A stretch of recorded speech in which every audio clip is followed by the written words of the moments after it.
दोस्तों, बिहार एनडीए में जबरदस्त हलचल है। बीते दिनों चिराग पासवान ने एक बयान दिया था, कहा था कि वो नमक की तरह हैं। अब उनके इस बयान को कुछ लोगों ने काफी सीरियसली ले लिया है और वो अब नई खिचड़ी पकाने की कोशिश कर रहे हैं। क्या वो है खिचड़ी और क्या कुछ हो रहा है, सब समझेंगे। चंद्रकांत जी, चिराग पासवान अब क्या नया करने वाले हैं? देखिए, आपने बिल्कुल सही कहा कि चिराग पासवान ने कहा था कि मैं नमक की तरह हूं। नमक दाल में ना हो, सब्जी में ना हो तो स्वाद नहीं आता। चिराग पासवान ये कह रहे हैं कि मेरे बिना स्वाद तो नहीं आएगा, स्वाद मेरे बिना नहीं आना। तो चिराग पासवान के इस बयान को जब लोगों ने सुना तो अलग अलग तरीकों से लोगों ने सोचना शुरू किया कि आखिर चिराग पासवान ये बात क्यों कह रहे हैं। क्या वो एनडीए पर दबाव बनाने की कोशिश कर रहे हैं, भारतीय जनता पार्टी पर, नीतीश कुमार पर दबाव बनाने की कोशिश कर रहे हैं? तो बात असल में इससे आगे की है। बात यह है कि चिराग पासवान नमक तो बने हुए हैं लेकिन खिचड़ी कहीं और पका रहे हैं। वो खिचड़ी पक रही है पीके के खेमे में। पीके यानी प्रशांत किशोर।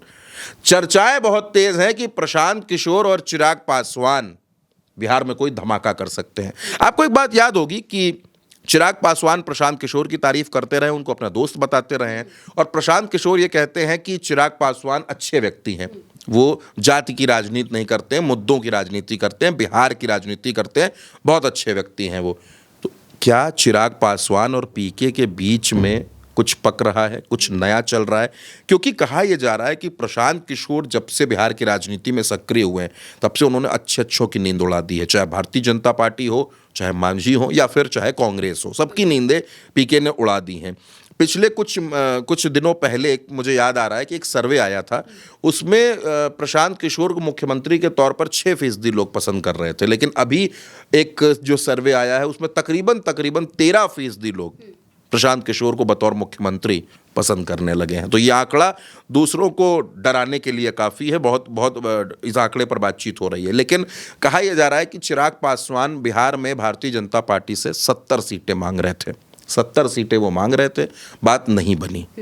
भारतीय जनता पार्टी ने मीटिंग बुलाई थी बहुत पहले, चिराग को बुलाया था, उसमें उनको समझाया, तो आखिर में बात जाकर के रुकी 40 सीटों पर कि ये चिराग ने कहा कि 40 कम से कम हमें दे दीजिए, हम इससे नीचे नहीं आ सकते। लेकिन बीजेपी 20 देना चाहती है। चिराग उस पर सहमत नहीं है।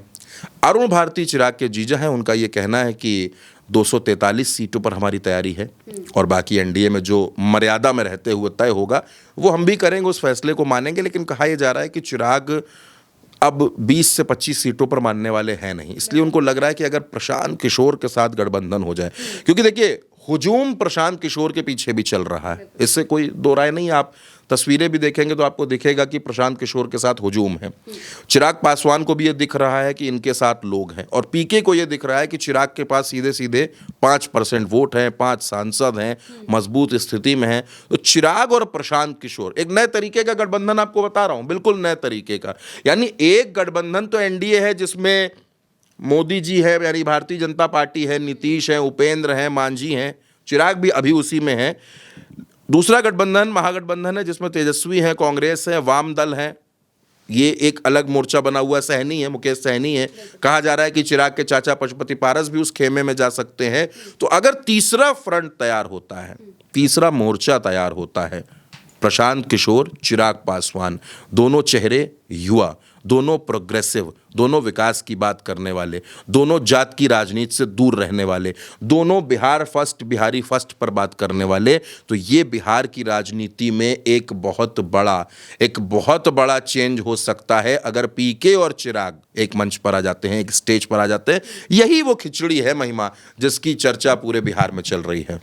यानी कि अगर देखा जाए तो चिराग पासवान और पीके अगर एक साथ आ जाते हैं तो बिहार में हमें बहुत ही नया समीकरण इस बार देखने को मिल सकता है। अब चुनाव के पहले क्या कुछ होता है, जो भी खबर सामने आएगी हम आप तक जरूर पहुंचाएंगे। फिलहाल के लिए मेरे साथ इस चर्चा में इतना ही। आप देखते रहिए उल्टा चश्मा यूसी।